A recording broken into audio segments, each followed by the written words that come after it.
ನಮಸ್ಕಾರ, ರಿವ್ಯೂ ಚಾನಲ್ಗೆ ಸ್ವಾಗತ. ನಾನು ಸೌಖ್ಯ ಗಾಂವ್ಕರ್. ಭಾರತ ಪಾಕ್ಗೆ ಸಂಬಂಧಪಟ್ಟಂತೆ ಬಿಗ್ ಡೆವಲಪ್ಮೆಂಟ್ಸ್ ಗಮನ ಸೆಳೆತಿರೋದು. DGMO ಲೆವೆಲಲ್ಲಿ ಮೀಟಿಂಗ್ ಡಿಲೇ ಆಯಿತು. ಮಧ್ಯಾಹ್ನ ನಡಿಬೇಕಾಗಿದ್ದು ಸಂಜೆಗೆ ಬಂತು. ಈಗಲೂ ಕೂಡ ಗ್ಲಿಚಸ್ ಅದು ಇದು ಅಂತ ಸ್ವಲ್ಪ ಡಿಲೇ ಆಗ್ತಿದೆ. ಬಟ್ ಟಾಕ್ ಎಲ್ಲ ಶುರುವಾಗಿದೆ. ಮತ್ತೊಂದು ಕಡೆ ಮೋದಿ ಇವತ್ತು ಕದನ ವಿರಾಮ ಅನ್ನುವಂಥ ಒಂದು ಬಹುದೊಡ್ಡ ಬೆಳವಣಿಗೆಯಾಗಿ ಎಲ್ಲರ ಆಕ್ರೋಶಕ್ಕೆ ಗುರಿಯಾದ ಬಳಿಕ, ಅಂದರೆ ಜನ ಒಂದು ರೀತಿಯಲ್ಲಿ ಈ ನಿರ್ಧಾರ ಸರಿಯಲ್ಲ ಅಂತ ಧ್ವನಿ ಮೊಳಗಿಸಿದ್ದಾರೆ ದೇಶವ್ಯಾಪಿ.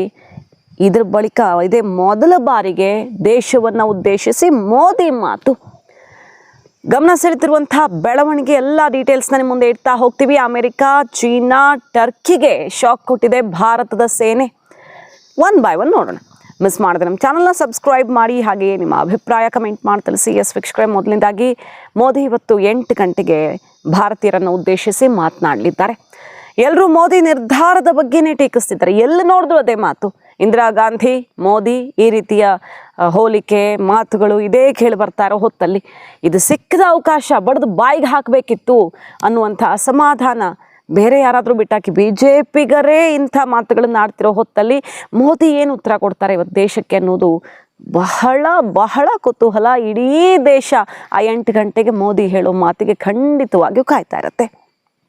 ನಂಬರ್ 2, DGMO ಲೆವೆಲಲ್ಲಿ ಪಾಕಿಸ್ತಾನ ಮತ್ತು ಭಾರತದ ನಡುವೆ ಇವತ್ತು ಮಾತುಕತೆ ಫಿಕ್ಸ್ ಆಗಿತ್ತು. ಮಧ್ಯಾಹ್ನ ಟೆಕ್ನಿಕಲ್ ರೀಸನ್ನಿಂದಾಗಿ ಮಧ್ಯಾಹ್ನ ಸಂಜೆಗೆ ಹೋಯಿತು. ಈಗ ಸಂಜೆ ಸ್ಟಾರ್ಟ್ ಆಗಿದೆ, ಬಟ್ ಸ್ವಲ್ಪ ಪ್ರಾಬ್ಲಮ್ಸ್ ಇದೆಯಂತೆ. ಈಗಲೂ ಕೂಡ ಕರೆಕ್ಟಾಗಿ ಕಮ್ಯುನಿಕೇಷನ್ ಆಗ್ತಾ ಇಲ್ಲ, ಸಾಧ್ಯವಾಗ್ತಿಲ್ಲ ಈ ಕ್ಷಣದಲ್ಲಿ. ಆದರೆ ಮಾತು ಯಾವುದ್ರ ಬಗ್ಗೆ ಆಗ್ತಾ ಇದೆ ಅಂತ ಕೇಳಿದ್ರೆ ಕಂಪ್ಲೀಟ್ ಆಗಿ ಅದು ಟೆರರಿಸಮ್ ಬಗ್ಗೆನೇ, ಬೇರೆ ಯಾವ ವಿಚಾರನೂ ಇಲ್ಲ. ಪಾಕಿಸ್ತಾನಕ್ಕೆ ಏನು ಕಂಡೀಷನ್ ಹಾಕ್ತಿದೆ ಭಾರತ? ಟೆರರಿಸಮ್ ಬಗ್ಗೆನೇ. ಈಗಾಗಲೇ ನಾವು ಅದ್ರ ಬಗ್ಗೆ ಮಾತನಾಡಿದ್ವಿ.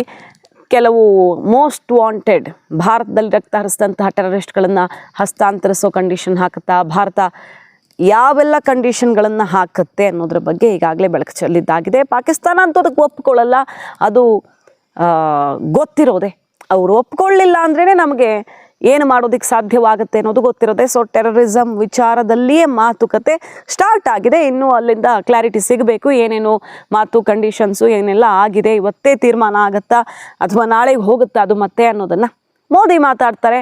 ಮೋದಿ ನಿರಂತರ ಮಾತುಕತೆಯಲ್ಲಿದ್ದಾರೆ. ಅಜಿತ್ ದೋವಲ್, ರಾಜನಾಥ್ ಸಿಂಗ್ ಮತ್ತು ಸೇನಾ ಮುಖ್ಯಸ್ಥರ ಜೊತೆ 3 ಸೇನಾ ಮುಖ್ಯಸ್ಥರ ಜೊತೆ ನಿರಂತರ ಸಭೆಯ ಬಳಿಕ ಈಗ ದೇಶವನ್ನು ಉದ್ದೇಶಿಸಿ ಮಾತನಾಡಲಿದ್ದಾರೆ. ಹಾಗಾಗಿ ಕುತೂಹಲ. ಇದಷ್ಟು ಅಪ್ಡೇಟ್ಸು.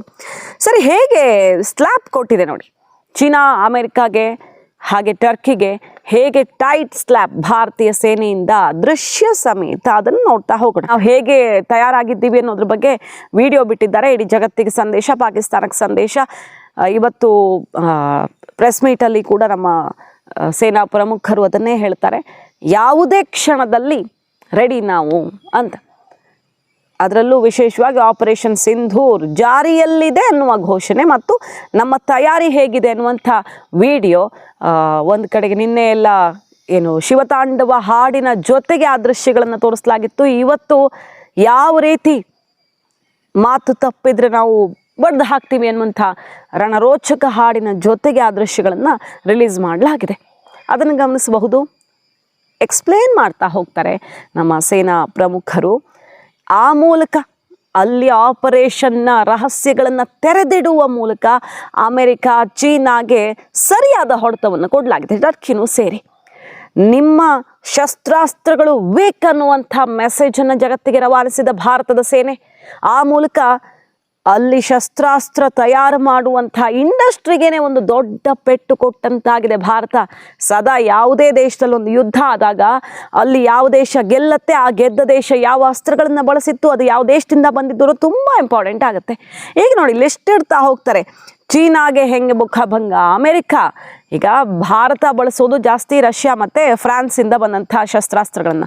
ಪಾಕಿಸ್ತಾನದಲ್ಲಿ ಚೀನಾದ ಬಹುಪಾಲು ಅವರ ಶಸ್ತ್ರಾಸ್ತ್ರಗಳ ಎಕ್ಸ್ಪೋರ್ಟ್ ಇರೋದು ಪಾಕಿಸ್ತಾನಕ್ಕೆ. ಟರ್ಕಿ ಅಂತೂ ಮುಗಿಬಿದ್ದು ಶಸ್ತ್ರಾಸ್ತ್ರಗಳನ್ನು ಕೊಡ್ತಿದೆ. ಅಮೆರಿಕಾನೂ ಕೂಡ ಅದೇ ರೀತಿಯಲ್ಲಿ ಅಲ್ಲಿ ದೊಡ್ಡ ಮಟ್ಟದಲ್ಲಿ ಶಸ್ತ್ರಾಸ್ತ್ರಗಳನ್ನ ಹಿಂದಿನಿಂದ ಕೊಟ್ಕೊಂಡು ಬಂದಿದೆ.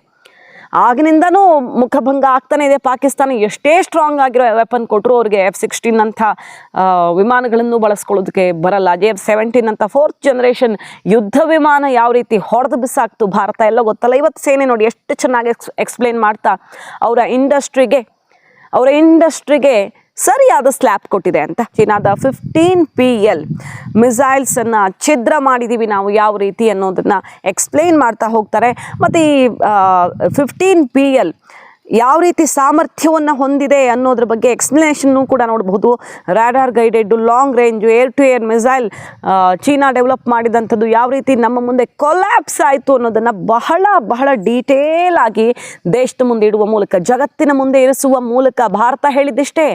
ನೋಡಿ, ಪಾಕಿಸ್ತಾನದ ಬೆನ್ನಿಗೆ ನಿಂತವರು ಇಂಥವರು, ಅವರ ಶಸ್ತ್ರಾಸ್ತ್ರಗಳನ್ನು ನಾವು ಪುಡಿಗಟ್ಟಿದ್ದೀವಿ, ನೋಡ್ಕೊಂಡು ತಗೊಳ್ಳಿ ನಾಳೆ ತಗೊಳ್ಳುವಾಗ ಅನ್ನೋ ರೀತಿ ಇತ್ತದು.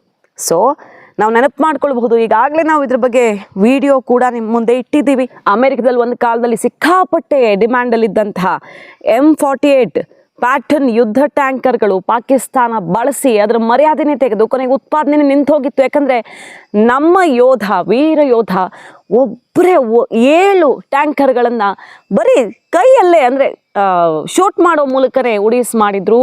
ಆಮೇಲೆ ಆ ಟ್ಯಾಂಕರ್ಗೆ ಡಿಮ್ಯಾಂಡೇ ಇಲ್ಲದೆ ಆ ಉತ್ಪಾದನೆ ಕೊಲ್ಯಾಪ್ಸ್ ಆಗಿ ಹೋಗಿತ್ತು, ನಿಂತು ಹೋಗಿತ್ತು.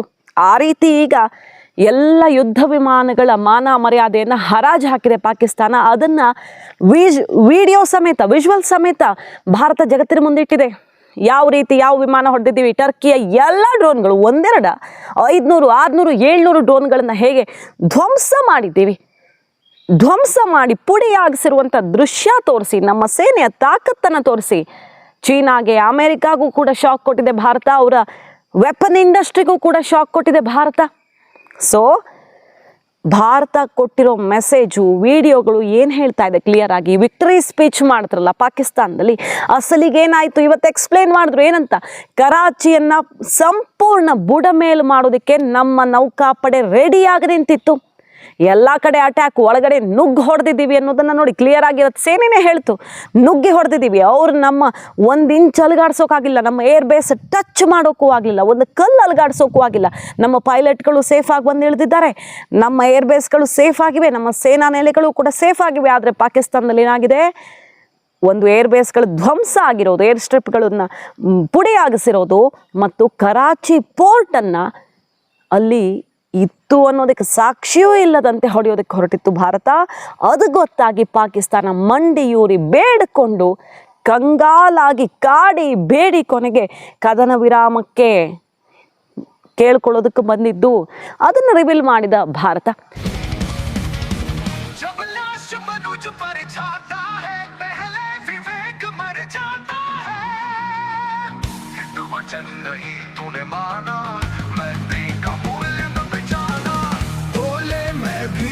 चाहता हूँ अब तुम संकल्प सुनाता हूँ, याचना नहीं अब रण होगा, जीवन जय की मरण होगा.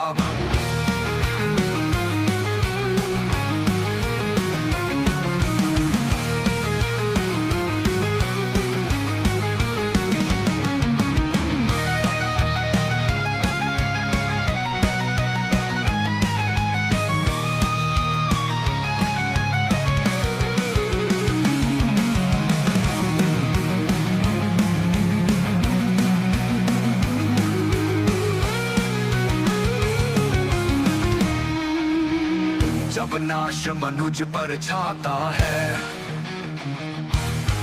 पहले विवेक मर जाता है.